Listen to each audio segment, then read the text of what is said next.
locked in the back of a squad car with the heavy scent of exhaust filling her lungs. Ella McGraw watched through the rain-streaked glass as the massive, iron wrecking ball swung toward her family's legacy. She wasn't screaming for her bakery. She was staring at the man standing beside the demolition crew.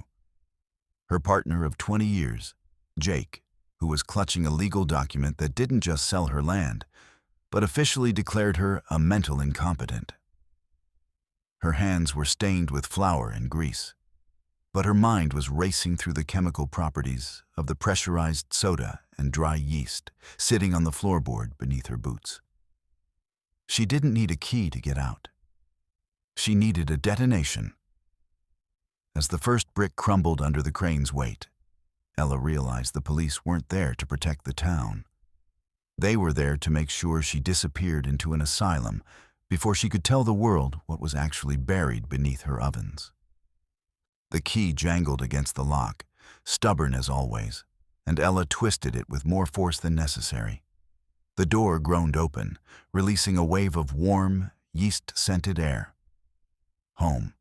She stepped inside, the soles of her boots sticking slightly to the flour-dusted floor, and reached for the light switch. The fluorescent tubes flickered to life, casting a sickly glow over the counter where her mother's old rolling pin still rested, its handle worn smooth by decades of use. The gray, soot-stained dawn of Oakhaven filtered through the front window, illuminating the fine dust motes dancing in the air. Ella paused, her hand still on the switch, a strange prickle of unease crawling up her spine. Then she saw it. A single sheet of paper, crisp and official, taped to the glass of the front door. The corporate logo at the top, a sleek, angular P, stood out like a brand. Ella's fingers trembled as she peeled the notice free, the adhesive resisting just enough to make her jaw clench. The words blurred for a second before snapping into focus. Liquidation of assets. Immediate termination of lease. Philadelphia Conglomerate Holdings. Her breath hitched. The bakery's oven hummed in the background, a steady, indifferent rhythm. She pressed her palm against the counter, the cool metal biting into her skin. Outside, a delivery truck rumbled past, its exhaust fumes seeping through the cracks in the doorframe, sharp and acrid. "No," she whispered, the syllable dissolving into the air. Useless. This wasn't just a bill or a warning. This was an eviction. The McGraw legacy, built on 3 generations of sweat and sourdough, was being erased by a faceless entity from the city. The ink on the page felt cold, a stark contrast to the warmth of the kitchen she had spent 47 years inhabiting. The notice claimed they would be changing the locks within 48 hours. 2 days to pack up a century of history. 2 days to disappear. Ella's pale green eyes sharpened, the shock curdling into a dark, familiar rage. She didn't weep. She didn't have the luxury of tears. Instead, her hand moved instinctively toward the heavy iron rolling pin resting on the flour-dusted workspace. It was a solid, comforting weight, a tool that had wrestled thousands of pounds of dough into submission.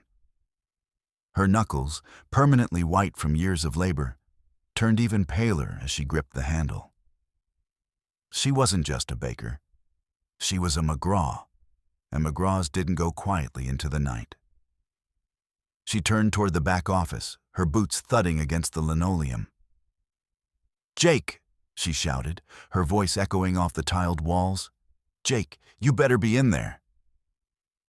She expected to find her partner of 20 years, Jake Harlan, hunched over the books as he usually was, perhaps nursing a lukewarm coffee.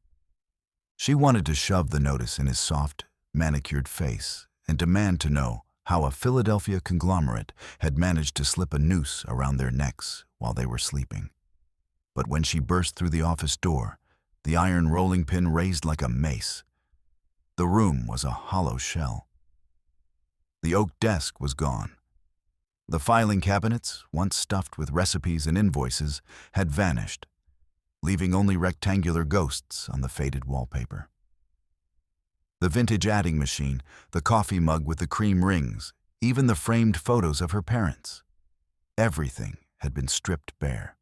Jake was gone, and he had taken the bakery's history with him. The silence in the office was louder than any shout. Ella stood in the center of the room, the rolling pin hanging limp at her side. The betrayal was a physical weight, a blow to the solar plexus that left her gasping. Jake hadn't just failed. He had liquidated her life behind her back. He had spent months, perhaps years, preparing for this flight. She looked at the floor, her mind racing through the logistics of betrayal, when she noticed a slight misalignment in the floorboards beneath where the rye flour pallets usually sat.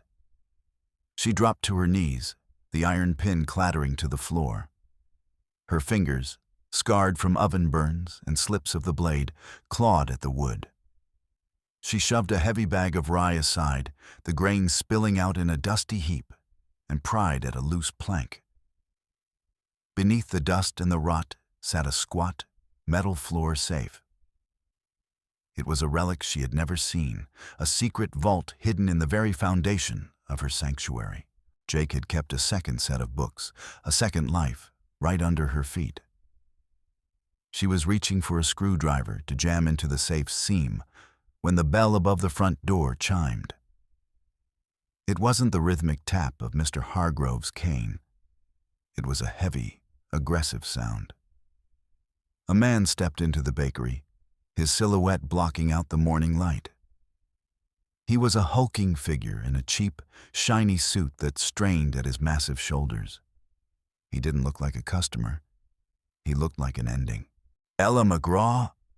the man growled, his voice like gravel under a boot. He didn't wait for an answer. He pulled a sheaf of papers from his breast pocket and began to walk toward the office. "You're trespassing on corporate property. I'm here to facilitate the immediate vacation of the premises." "Get out," Ella said, her voice dropping to a dangerous, quiet tone. She stood up, her back to the safe, her jaw set in a stubborn line. "I don't care who sent you. This is my home." The process server didn't stop. He reached out a massive, blunt-fingered hand to grab her arm, intent on hauling her toward the exit. "Don't make this hard, lady. I got a job to do." The touch ignited something volatile in her. Ella didn't back down. She didn't have the strength of a linebacker, but she had the leverage of a woman who knew every inch of her environment.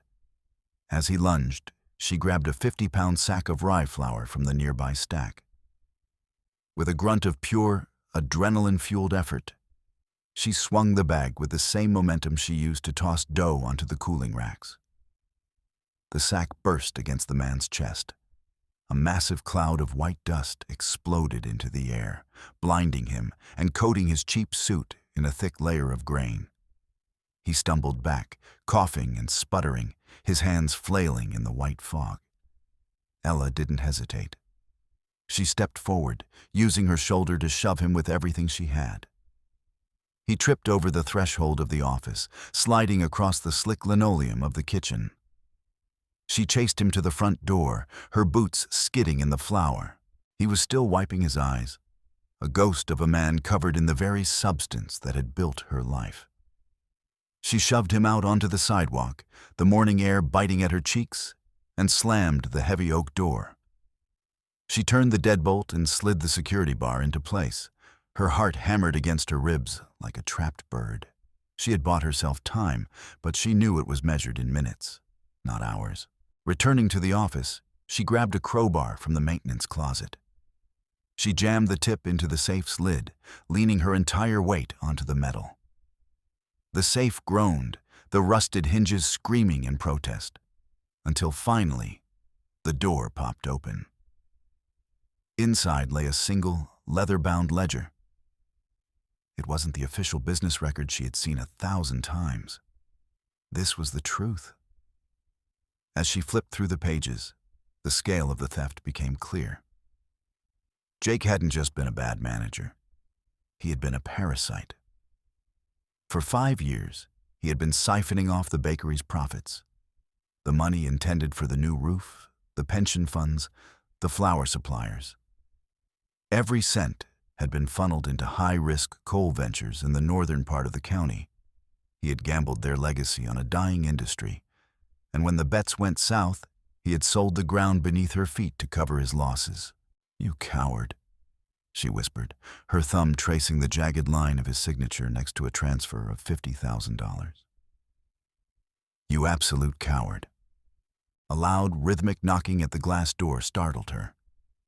She looked up, expecting the process server to have returned with reinforcements. Instead, she saw a familiar khaki uniform and a silver badge. Sheriff Thomas Reynolds stood there, his broad shoulders filling the frame. He looked older than he had a week ago, his face a roadmap of broken capillaries and deep-set wrinkles. Ella felt a surge of relief. Reynolds had known her father. He had eaten 1,000 cinnamon rolls at her counter. Surely the law would stand with her. She hurried to the door and pulled it open just a crack. "Thomas, thank God," she panted, clutching the ledger to her chest. "Jake's gone. He stole everything. I have the proof right here." The sheriff didn't move to enter. He didn't reach for his handcuffs to go after Jake. He simply stood there, his eyes a dull, watery blue, looking past her at the empty shelves. He reached into his pocket and pulled out a slip of paper. He didn't hand it to her. He held it up so she could see the printed numbers and the signature at the bottom. It was a personal check for $10,000. The payor was Philadelphia Conglomerate Holdings. "I can't help you, Ella," Reynolds said, his voice a low, gravelly rumble that lacked any hint of shame. "The paperwork is filed. The town's moving forward. You're in the way of progress." The realization hit her like a physical blow. The sheriff wasn't there to serve and protect. He was the gatekeeper for the men who were tearing her world apart. He had already been paid to look the other way. The entire local power structure, from the man who held the badge to the man who shared her bed, was aligned to ensure her total ruin. "How much did it cost to sell your soul, Thomas?" she asked, her voice trembling with a cocktail of fury and heartbreak. Reynolds didn't blink. He just adjusted his rumpled hat and stepped back onto the sidewalk. "You got 48 hours, Ella. Don't make me come back here with a warrant." He turned and walked away, his belt creaking with every slow, deliberate step. Ella watched him go, then looked down at the ledger in her hands. She was alone. She was penniless. And the man she trusted to uphold the law was the one holding the shovel for her grave. The morning sun finally broke over the jagged skyline of Oakhaven, but it brought no warmth. Ella knew she had to move. She needed her savings. She had a small, rainy day fund tucked away at the Oakhaven Savings and Loan. Money her mother had insisted she keep separate from the business. It wasn't much, but it was enough for a lawyer, enough for a fighting chance. She marched down Main Street, her flannel shirt damp with sweat despite the morning chill. The town felt different today. The shopkeepers were out, sweeping their stoops and hanging festival banners. But when Ella caught their eyes, they looked away. The news of the eviction had traveled faster than the scent of her bread. Inside the bank, the air was cool and sterile, smelling of ink and old carpet. She approached the teller, a young woman named Sarah, who usually asked after Ella's sourdough starter. Today, Sarah wouldn't meet her gaze. "I need to make a withdrawal, Sarah." "Everything in the personal savings?" Ella said, sliding her ID across the Formica counter. Sarah's fingers flew over the keyboard, the clicking sound like a death march. She stopped, her brow furrowing. "I'm sorry, Ms. McGraw. There's a flag on the account, an emergency court order from the county." "What kind of order?" A freeze on all assets associated with McGraw's Bakery and its principals, pending the liquidation proceedings. Sarah finally looked up, her eyes full of a pity that made Ella want to scream. "I can't give you a dime, not even the change in your pocket." Ella leaned against the bulletproof glass, her head spinning. They had thought of everything. They hadn't just taken her building, they had paralyzed her. She was a non-person in the eyes of the bank, a ghost haunting her own life. She walked out of the bank in a daze, her feet leading her back toward the bakery by muscle memory alone. She ducked into the alley behind the shop, thinking she could load the delivery truck with her personal belongings, her mother's rolling pin, the vintage mixer, the family Bibles. But when she reached the heavy metal back door, she found the truck sitting on its rims. The tires hadn't just gone flat, they had been systematically shredded, the rubber hanging in jagged ribbons. She knelt down, her knees hitting the slick cobblestones, and saw the severed fuel line dripping amber liquid into the grime. This wasn't a random act of vandalism. It was sabotage. They wanted her trapped. They wanted her to sit in that empty building and watch the clock tick down until she had no choice but to surrender. "You think this stops me?"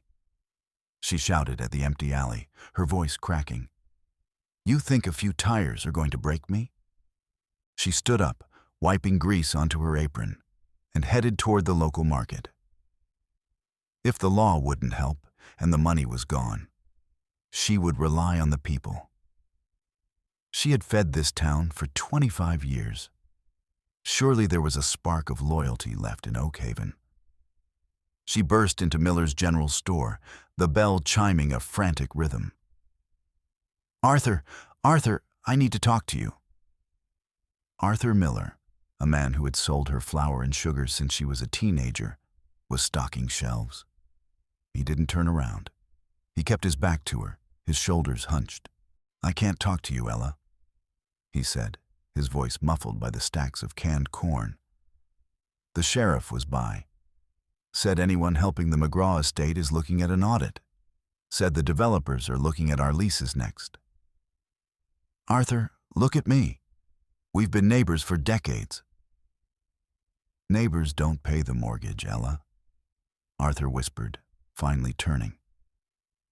His face was pale, his eyes darting toward the front window where a black SUV was idling at the curb. "Please, just go. You're making it worse for all of us." One by one, the doors closed. The butcher, the hardware store owner, even the woman who ran the flower shop. They all turned their backs. The fear was a contagion, spreading through the town faster than the conglomerate's money. Ella stood in the center of the town square, the red and white striped awning of her bakery visible in the distance, and realized she was a stranger in her own home. She returned to the bakery, the air inside now heavy and sweet. But there was something else beneath the scent of yeast, a sharp, chemical tang. She walked into the kitchen and stopped. The pilot lights on the massive industrial ovens were out. The safety valves had been jammed open. The room was filling with gas. A single spark, a light switch, a phone call, and the McGraw legacy wouldn't be liquidated. It would be vaporized. Ella scrambled for the windows, throwing them open to the cool afternoon air, her lungs burning. She fumbled with the main gas shutoff valve behind the ovens, her hands shaking so hard she could barely grip the wrench. With a final, desperate heave, she turned the lever. The hissing stopped. She sank to the floor, gasping for air, her heart thumping a frantic rhythm against her ribs. They weren't just trying to evict her anymore. They were trying to kill her. As the air cleared, she noticed something white scattered across the floor near the counter. She crawled toward it, her vision blurring. They were scraps of paper, thousands of them. She picked up a piece and felt her stomach drop. It was a fragment of a photograph, Her father's eye, a piece of her mother's wedding dress, the corner of her own graduation cap. They had found her personal stash of photos in the office and run them through a shredder. This wasn't business. This was psychological warfare. They wanted to erase her existence before they even tore down the walls. "Enough," she hissed. The word a promise. She grabbed the ledger she had hidden in her waistband and looked at the entries again. The high-risk coal ventures. The Philadelphia money. There was a name scrawled in the margin of the last page. Dock 42. Reynolds, Harlan. She knew Dock 42.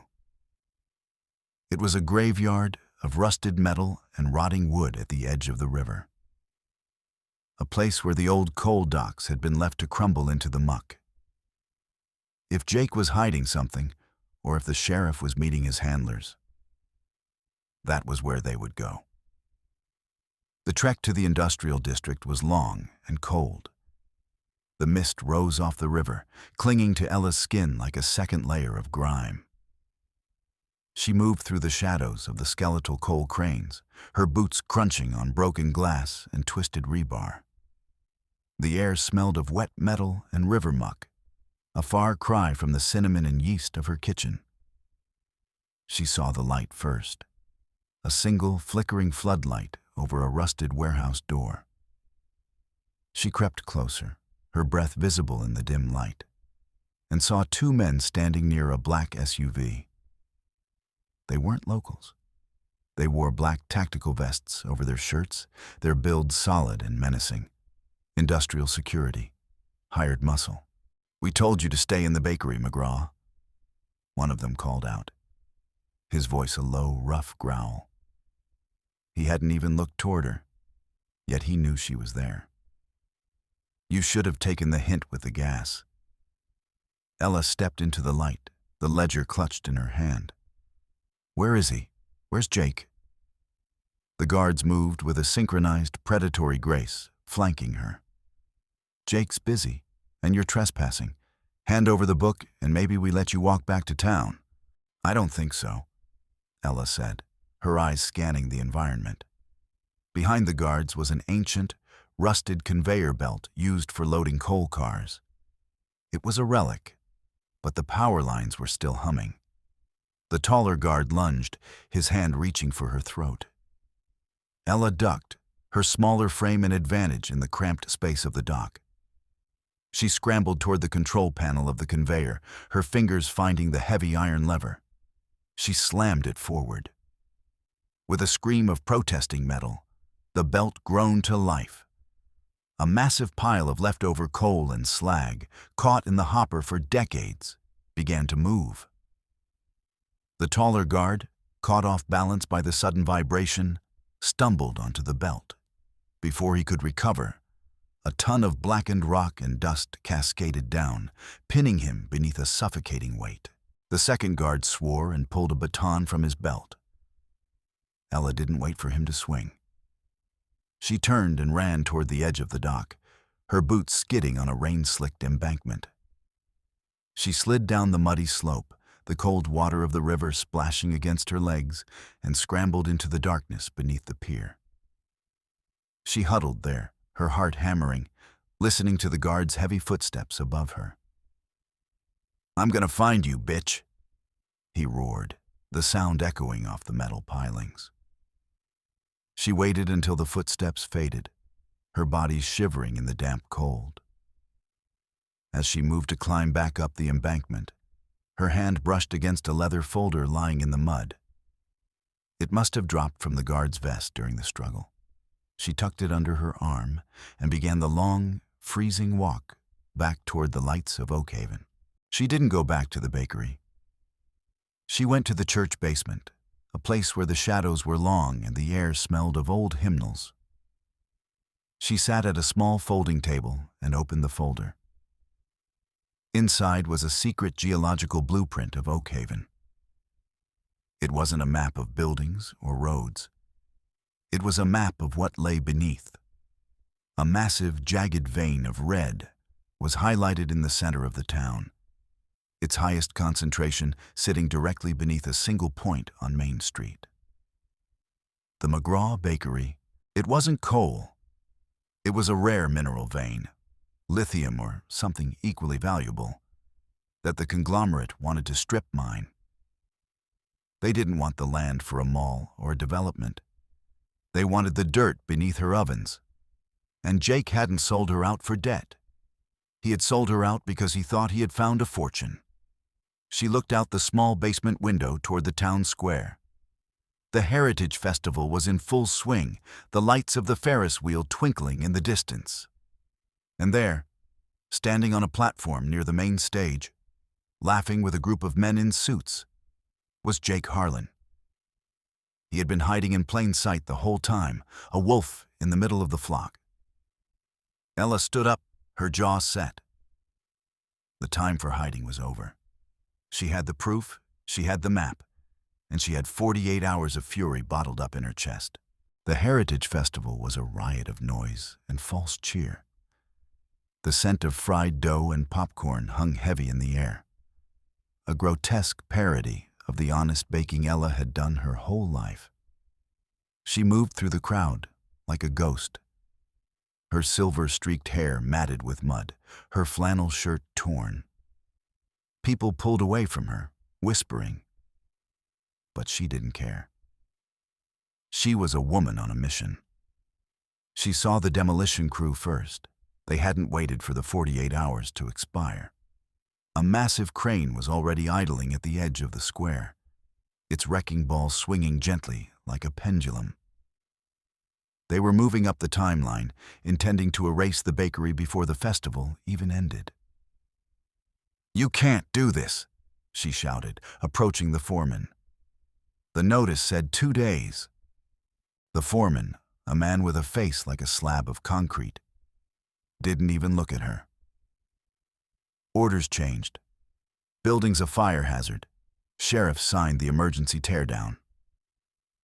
Ella looked toward the sheriff's office and saw Reynolds standing on the porch, his eyes cold and detached. He had given them the legal cover they needed to bypass the law. The clock wasn't ticking anymore. It was screaming.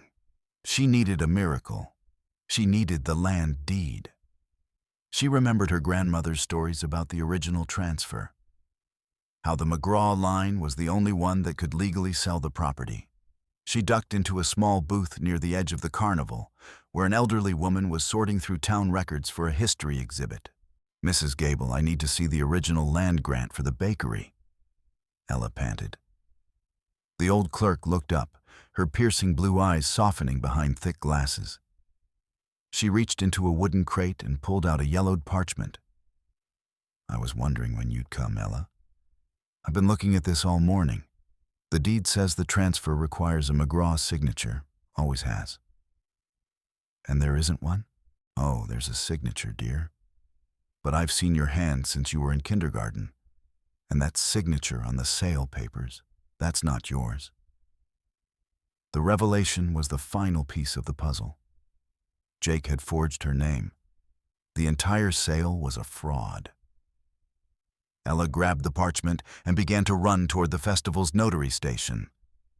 If she could prove the forgery in front of witnesses, she could halt the demolition. But a hand caught her arm, spinning her around. Jake Harlan stood there, his face no longer smooth and charming. His eyes were bloodshot, his dark hair disheveled. He looked like a man who had bet everything on a single hand and was watching the dealer turn over an ace. "Give me the papers, Ella," he hissed, backing her into the shadows behind the main stage. The roar of the carnival generator drowned out her protest. "You forged my name, Jake. You tried to kill me. I tried to save us," he shouted, his voice cracking. "That mineral vein is worth millions. We could have been out of this dying hole forever." "There is no us, Jake. There's just you and a hole in the ground." He lunged for her, his manicured hands clawing at the deed. They tumbled into the dirt behind the stage, a desperate, silent struggle amidst the grease and the noise of the machinery. Jake was stronger. his weight pinning her against the vibrating metal of the generator. He squeezed her wrists until the bone felt like it would snap, the parchment fluttering just out of her reach. "It doesn't matter, Ella," he whispered, his face inches from hers. "I've already handled it. I filed the paperwork months ago. You're mentally unfit. Legally, you don't exist. Your signature, your testimony, it's all garbage." The words hit her harder than any punch. He hadn't just stolen her money. He had stolen her agency. He had used the system to turn her into a prisoner in her own mind. The sheriff and 2 deputies appeared around the corner of the generator. Ella looked up, her heart leaping with a final, desperate hope. "Thomas. He forged the deed. He's trying to steal the land for a mine." Reynolds didn't move to arrest Jake. He didn't even look at the papers. He looked at Ella with a mixture of pity and annoyance. "Now, Ella, we've been over this. You've been under a lot of stress. Jake's been worried about your episodes." "Episodes?" He's lying. "We have the court order, Ella," Reynolds said, pulling a pair of handcuffs from his belt. "Mandatory psychiatric evaluation, for your own safety." As the steel ratcheted shut around her wrists, Ella saw the demolition crane begin to move. The wrecking ball swung toward the bakery's historic brick wall. She had 60 minutes. 60 minutes before her life was reduced to rubble, and she was locked away in a ward where no one would ever hear the truth. The back of the squad car was a cage of cold vinyl and the scent of stale coffee. Ella sat in the dark, her hands cuffed behind her, watching through the rear window as Jake laughed with the developers. They were holding a bottle of champagne, waiting for the first strike of the wrecking ball. She felt a surge of cold, focused fury. She wasn't a victim. She was a baker. She knew chemistry. She knew how things reacted under pressure. She looked down at the floor of the car. It was littered with half-empty soda bottles from the deputy's lunch. She felt the heavy pockets of her apron, still tied around her waist. Inside were several packets of high-potency dry yeast she had grabbed before the gas leak. She shifted her body, her bound hands fumbling with the yeast packets. She tore them open with her teeth and began to pour the powder into a half-full bottle of pressurized cola on the floor. She used her feet to wedge the bottle against the interior door lock, then shook it with every ounce of strength she had left. The reaction was violent. The yeast hit the sugar and the carbonation, creating a rapid expansion of gas. The plastic bottle hissed, bulging until it looked like it would burst. With a final, desperate kick, she shoved the bottle's cap directly into the locking mechanism. The pressure blew the latch. The door popped open with a metallic crack that was swallowed by the roar of the demolition crane. Ella tumbled out of the car, her knees hitting the pavement. She scrambled to her feet and began to sprint through the carnival crowd. She didn't head for the woods or the river. She headed for the stage. She burst through the curtains just as the mayor was finishing a speech about Oak Haven's bright future. She seized the microphone, the feedback screaming through the square. "Listen to me," she roared, her voice cutting through the festive music. "Look at the screen." She fumbled with the projector cables she had seen the festival crew using. She slammed the geological map and the forged ledger onto the glass of the overhead projector. The image flickered to life on the massive jumbo screen above the stage. The town went silent. The map of the mineral vein, the highlighted zones of demolition that included half the town's historic district, and the ledger showing the sheriff's kickbacks were visible to everyone. "They aren't building a mall," Ella shouted, her voice echoing off the buildings. "They're building a strip mine. They're going to tear down your homes, your churches, your schools. And Jake Harlan sold us out to pay back his gambling debts." She held up a final folder she had snatched from the stage, a list of the shell companies involved. The developers weren't a conglomerate. They were a front for a secret gambling creditor Jake owed millions to. The money they had promised the town was fake. A house of cards built on debt and desperation. The crowd erupted. It wasn't a cheer. It was a roar of betrayal. They looked at the map, then at the developers, then at the sheriff who was trying to push his way through the throng to reach Ella. "Arrest him!" a voice shouted. "Arrest Jake!" The sheriff stopped, his face turning a sickly shade of gray. He looked at the angry sea of faces, the people he had sworn to protect, the people who were now realizing he had sold them for a $10,000 check. He realized he couldn't win. He couldn't arrest the whole town. He turned toward Jake, who was trying to slip away into the shadows of the Ferris wheel. "Jake Harlan," Reynolds shouted, his voice cracking. "You're under arrest for securities fraud and forgery." The bank seized the bakery that night. The bricks were saved from the wrecking ball, but the debt was still real. Ella stood on the sidewalk, her hands finally free of the cuffs, watching as the police led Jake away in the back of the very car she had escaped from. She was homeless. She was penniless. But she was standing. The townspeople didn't go home. They didn't go back to the festival. They gathered around Ella, their faces illuminated by the flickering lights of the square. "The church basement's open, Ella," Mrs. Gable said, stepping forward with a bag of flour and a clean apron. "We've got a fire going in the old stove, and plenty of candles." Ella looked at the bakery, its striped awning sagging in the wind. Then at the people who had finally remembered what it meant to be a community. She took the apron and tied it around her waist. She walked into the church basement, the air cool and damp, but the stove was already glowing red. She took a bowl, a scoop of flour, and a measure of water. She began to knead, the rhythmic thunk of her hands against the wood the only sound in the quiet room. The McGraw legacy wasn't in the bricks. It wasn't in the land. It was in the bread, and the woman who knew how to make it rise from the ashes. As the scent of yeast began to fill the small room, Ella McGraw finally smiled. The town was broken, but the soul of Oak Haven was still proofing.